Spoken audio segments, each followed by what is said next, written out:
Hey y'all, this is Molly Rose and welcome back to the YouTube channel. Today we are going to be building the perfect drum set for country music. If you are playing country music or if you want to get into playing country music, then this is the video that you need to watch. Today I'm going to break down the perfect country drum kit, what gear you need, why it matters, and how you can get that signature, beautiful country sound. Now, I play drums for Ryan Upchurch, Tanner Adele. I've been playing country music literally my entire life. I even got on my favorite country band, Bricks and Dunn, today. So I think I'm qualified to talk about this. And the country setup I'm going to show y'all, it is super Nashville. Like if you are in Nashville, every bar has a drum set already. Pretty much every venue you go to, they have their own drum set.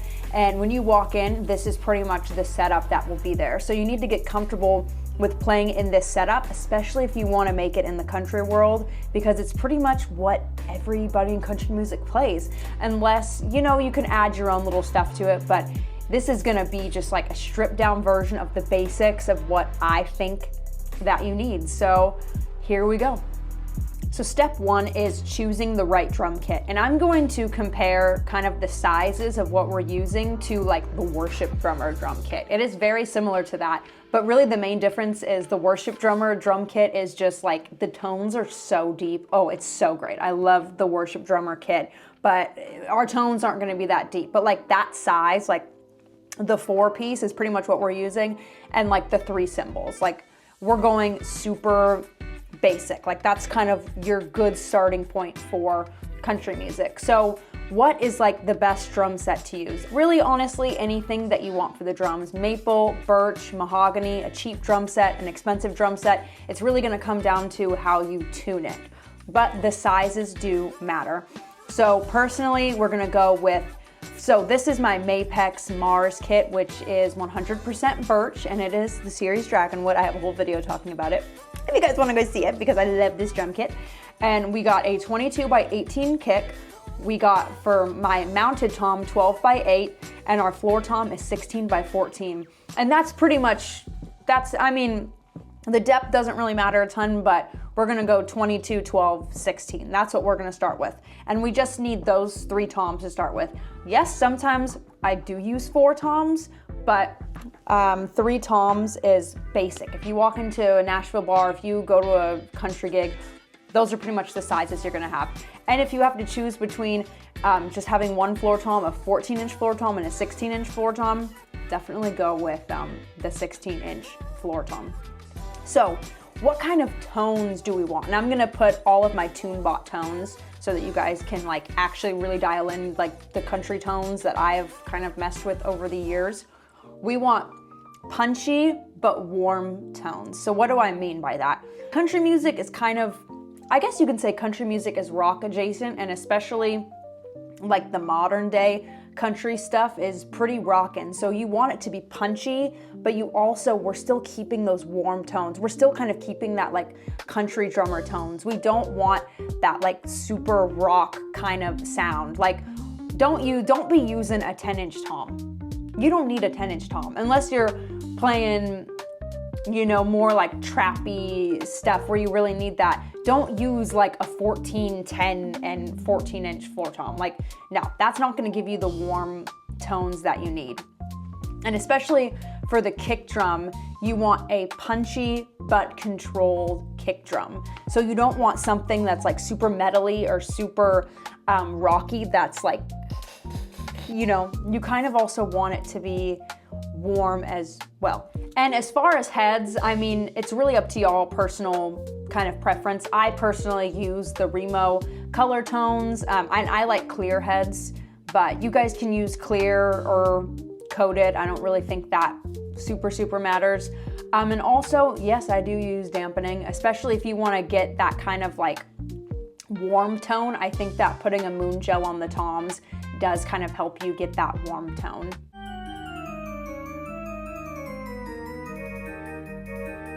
Next up is the snare drum, which is the heart of the groove, and it is probably the most important part of what we're going to be talking about today.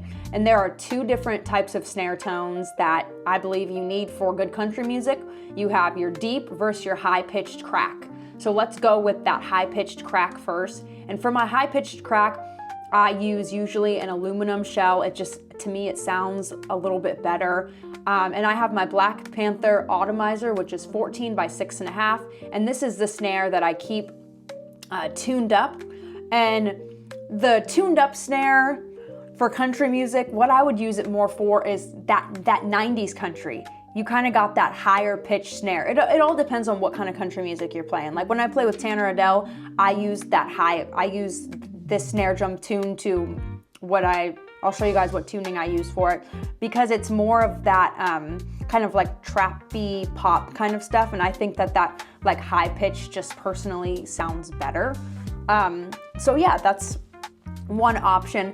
The other option I'm gonna show you guys is my beautiful Outlaw custom made 14 by 7, and it is made with composite wood. So I mean, but you guys can use, you know, maple, birch, whatever kind of wood y'all want. And this is kind of your more classic country sound. It's kind of that, you know, deep kind of medium tone. You can throw your big fat snare drum on. Like I use this kind of tuning a lot when I play on Broadway.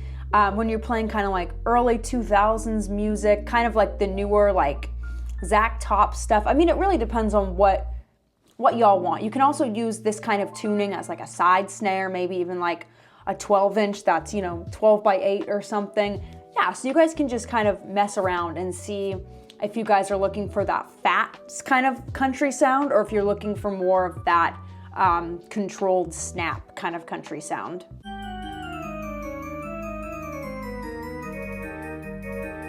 Last but not least, it is cymbal time, and you can either go bright and crispy, or you can go warm and washed. And honestly, throughout the years playing country music, I have done both. I have done the bright and crispy, and I have done the warm and washed. And the bright and crispy, I like more with like, you know, that aluminum shell higher pitched, and the warm and washed sounds better to me with that lower, you know, kind of snare drum. Kind of like, I would say the warm and wash and the lower snare drum is kind of along that same line of like that worship drum set. It's kind of like that. And you guys can experiment and kind of see like what kind of cymbals you like, because I think this is kind of the part where you can just use kind of whatever you feel like you want to use. So the ride cymbal, I would say go anywhere from, you know, 20 inches to 22 inches. I think getting a ride above 22 inches, I mean, that's a little ridiculous, but to each their own.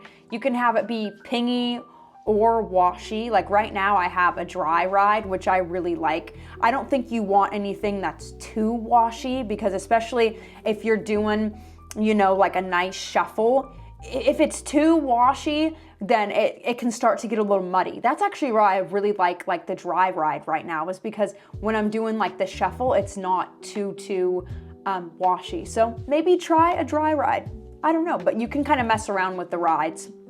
For the hi-hats, you know, you can go with like a 14-inch crisp hi-hat, or like what I've been using is I got the 15-inch Dark Masters, which, you know, those are warm, and I really like those. When you're doing a nice shuffle, it sounds really nice, especially with that kind of lower snare drum. It sounds really good.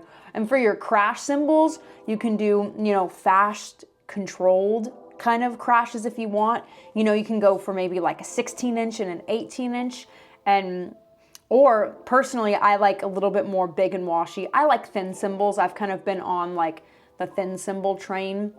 So, and I like cymbals a little bit bigger. I think that like an 18 and 20-inch for crashes is a really good mix. And then maybe like 20 to 22-inch ride. That's what I would say. And then 14 or 15-inch hats. You can really kind of have more fun with your hats, a little bit more freedom, except don't be using like Paiste rude cymbals, okay? Don't be using some like super metal cymbals, okay? Use like, you know, master crashes, you know, A customs, like kind of more stuff like that. Like the Byzant series, if you're a vinyl person, like don't be using like you know, kind of like more metal cymbals. Don't be using super like thick cymbals either. I would say kind of more like medium to thin is kind of that like country sound that you want. I forgot to add this in while I was recording, but do you need a double bass? Up to you. If you're playing Alan Jackson or Brooks and Dunn, you don't need a double bass. Like, do not do that. But if you're playing more rock and stuff and you want a double bass drum, sure. But I've seen people on Broadway and I've seen other people playing country music that use a double bass drum pedal, and you don't need it. Sometimes that actually ruins the song or ruins playing with an artist. So pick and choose if you want to use it or not. So last section is kind of a bonus with electronics and accessories. So for hybrid setups, should you use triggers or samples for country music? Sure, if it calls for it, go for it. If you need to use like a Roland SPD and you need to add that on for some samples, do it. If you want to, triggers, not really my favorite, I would say. I think that the triggers kind of sound not the best. I've messed around with them. I have like a snare and kick trigger. Personally, for even like the country pop stuff, don't think it sounds the best. But if you need to add in, you know, a sample pad, go for it. Add in a little sample pad. Also, another tip that I like is putting a tambourine on your hi-hat for that classic country shuffle. That will really, that is really nice. Add in that tambourine to that left foot to get that nice shuffle. That's really great. And also in-ears, like if you guys are playing with a click and track and, you know, backing tracks, then definitely use in-ears. You're the drummer, you need to use your freaking in-ears. I will play just a little country groove with both snare drums and kind of show you guys what the country drummer setup sounds like.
I hope the biggest takeaway that you guys get from this video is sometimes less is more. You don't need a huge drum set if you are playing country music. That's not what it's about. And go take a look at even someone like Rich Redmond's drum set. He has a 4-piece and then he has, you know, a bunch of cymbals added onto that. But he also plays for, you know, Jason Aldean, which is that really like rockin' country stuff. But if you need to add on more cymbals, go for it. You know, sometimes I use splashes and I'll use, you know, auxiliary stacks and stuff like that. So add that on if you want to, but really just remember that core 4 to 5 piece, you know, is really beautiful and it sounds great. And think about your snare drum as well.